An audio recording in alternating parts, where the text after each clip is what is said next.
Election అప్డేట్స్ను అందరికంటే ముందుగానే తెలుసుకోవాలంటే ఈరోజే ఆర్టీవీ లైవ్ యాప్ని మీ మొబైల్లో డౌన్లోడ్ చేసుకోండి. ఈరోజు యావత్ తెలంగాణ మొత్తం కూడా కాంగ్రెస్ ప్రభుత్వం వచ్చిన తర్వాత తెలంగాణలో జరుగుతున్న పరిణామాలన్నిటి కూడా క్షుణ్ణంగా పరిశీలిస్తున్నది. గత సంవత్సరము తెలంగాణ దశాబ్దోత్సవాలను ఎంతో గొప్పగా బీఆర్ఎస్ ప్రభుత్వము 21 రోజులు ఘనంగా కార్యక్రమాలు ఏర్పాటు చేసుకోవడం జరిగింది. గత 10 సంవత్సరాల్లో బీఆర్ఎస్ ప్రభుత్వము సాధించిన విజయాలను అనేక రంగాలలో, వ్యవసాయ రంగం కావచ్చు, విద్యారంగం కావచ్చు, రవాణా రంగం కావచ్చు, వీటన్నిటినీ గొప్పగా 21 రోజులు పండుగ వాతావరణంలో తెలంగాణ మొత్తం జరిగింది. ఈ రోజు రేవంత్ రెడ్డి పాలన పిచ్చోడి చేతిలో రాయి లెక్క ఉంది.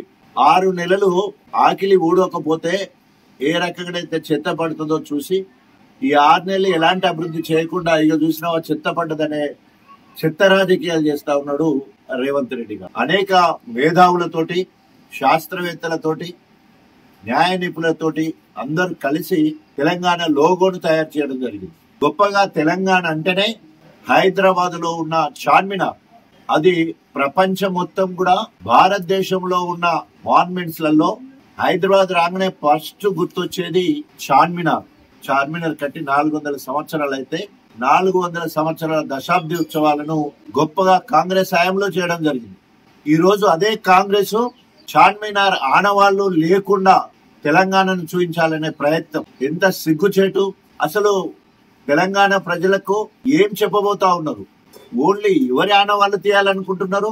చార్మినార్ అనేది కేసీఆర్ ఆనవాళ్ళేం కాదు, హైదరాబాదే కాదు, మొత్తం ప్రపంచం అంతటా ప్లేగు వ్యాధి వచ్చినప్పుడు సమర్థవంతంగా మరి ఆ రోజు ఎదుర్కోవడమే కాకుండా అనేక వేల మంది, లక్షల మంది చనిపోతే దానికి హిందువులు, ముస్లింలు అనకుండా అందరూ ప్రార్థనలు చేసి ఆ ప్లేగు వ్యాధిని నివారించగలిగింది.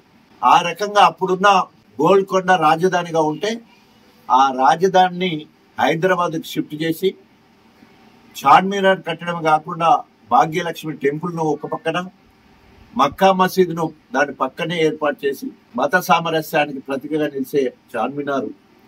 అదే విధంగా దాదాపు 12వ శతాబ్దంలో 200 సంవత్సరాలు పాలించిన కాకతీయ రాజులంటేనే గొలుసుకట్టు చెరువులు, ప్రజాపాలన, వ్యవసాయము, అదే విధంగా సుపరిపాలనకు నిదర్శనము కాకతీయ రాజుల పాలన.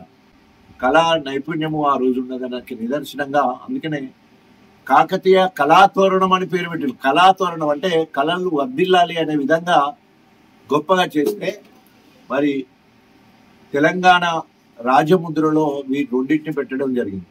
ఈరోజు ఆ రెండుండడం వల్ల రేవంత్ రెడ్డికి వచ్చిన నష్టం ఏంటి? ఇప్పుడు ఆయన ఏదో పెడతారని చెప్పేసి రకరకాల పేర్లు తీసుకొస్తుంటే ఇప్పటివరకు ఏది కూడా ఫైనల్ చేయలేదు. ఎప్పుడైతే బీఆర్ఎస్ పార్టీ ఉద్యమం మొదలు పెడుతుందని హెచ్చరించడం తోక ముడుచుకున్నాడు, మళ్ళా సాటు మాటకు ఏదో చేయాలని ఆలోచన చేస్తా ఉన్నాడు. ఖబర్దార్, తెలంగాణ ఆత్మ గౌరవంతో కనుక నువ్వు పెట్టుకునేది ఉంటే నీ రాజకీయ పతనము స్టార్ట్ అవుద్ది. నీ అహంకారానికి, తెలంగాణ ఆత్మ గౌరవానికి రేపు ప్రజలు కర్రు కాల్చి వాత పెడతారు నీకు. ఈయన వచ్చినప్పుడు చెప్పిన మాటలు వేరు, ఇప్పుడు చేస్తున్న విధానాలు వేరు. 6 నెలల్లో ఇప్పటి వరకు ఇచ్చిన హామీలు ఒక్కటంటే ఒక్కటి చేయలేదు. 10 ఏళ్లలో కేసీఆర్ గారు చేసిన అభివృద్ధి సంక్షేమ కార్యక్రమాలు కనీసం సజావుగా వాటిని ముందుకు తీసుకుపోవడానికి ఈయన నుంచి అయితే లేదు. ఛాలెంజ్ చేస్తా ఉన్నాం, రేవంత్ రెడ్డి, నువ్వు మళ్ళా 10 ఏళ్లు పాలన చేసినా కూడా కేసీఆర్ చేసిన పనులలో సగం పనులంటే కూడా చేయలేవు నువ్వు. నిన్న నుంచి కాదు, 6 నెలల్లో నీకంతూ ఒక ప్రణాళిక లేదు. అసలు నీకు రాజకీయాల మీద అవగాహన లేదు. అడ్డిమారి గుడ్డి దెబ్బ లెక్క నువ్వు అధికారంలోకి వచ్చినావు. నువ్వు పిసిసి అధ్యక్షుడు అయిన తర్వాత హుజురాబాద్ ఓడిపోయింది, మునుగోడు ఓడిపోయింది, హుజూర్ నగర్ ఓడిపోయింది, నాగార్జున సాగర్ ఓడిపోయింది. అన్ని కూడా ఓడిపోయిన చరిత్రే ఉంది. ఒక పక్క ధర్నా చౌకులకు నేను పర్మిషన్ ఇస్తుందని చెప్పి ఈ రోజు అప్రజాస్వామికంగా గన్ పౌంటీ దగ్గర అసెంబ్లీకి ఎదురుగా ఉన్న అమరవీరుల స్తూపానికి ఇనుప కంచె చుట్టించిండు రావద్దని. ఇవాళ ఎప్పుడైతే కేసీఆర్ గారు ఒక పిలుపునిచ్చిందో అమరవీరులకు నివాళులు అర్పిద్దాం, ప్రభుత్వం ర్యాలీ చేద్దాం 10,000 మందితో అని చెప్పేసి ఇవాళ కేసీఆర్ గారు పిలిపిస్తే నిర్బంధంగా ఈ రోజు అణిచివేసే కుట్ర చేస్తా ఉన్నాం. ప్రజలందరూ కూడా తెలంగాణ ఉద్యమకారులు తిరగబడితే మరో ఉద్యమం చేపట్టడానికి కూడా ఇవాళ వెనకాడడం లేదు. తెలంగాణ ఉద్యమకారులు తెలంగాణ గీతానికి ఇక్కడ అనేక కవులు కళాకారులు సంగీత దర్శకులు అనేక మంది ఉన్నారు. నంది అవార్డులు కూడా తీసుకునే వాళ్ళు ఉన్నారు. వాళ్ళందరినీ పక్కకు పెట్టేసి మరి ఆంధ్ర ఆయనను తీసుకోవాల్సిన అవసరం ఏమున్నది? కీరవాణిని తీసుకోవాల్సిన అవసరం ఏముంది?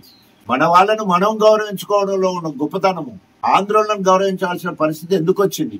ఈరోజు వరంగల్ కు సంబంధించిన ఎమ్మెల్యేలందరూ కూడా మీకు ఏ మాత్రము తెలంగాణ ఆత్మగౌరవం వరంగల్ బిడ్డలైతే కాకతీయ కళా తోరణం పోయినప్పుడు ఏ ఒక్కరు కూడా నోరు మెదపడం లేదు.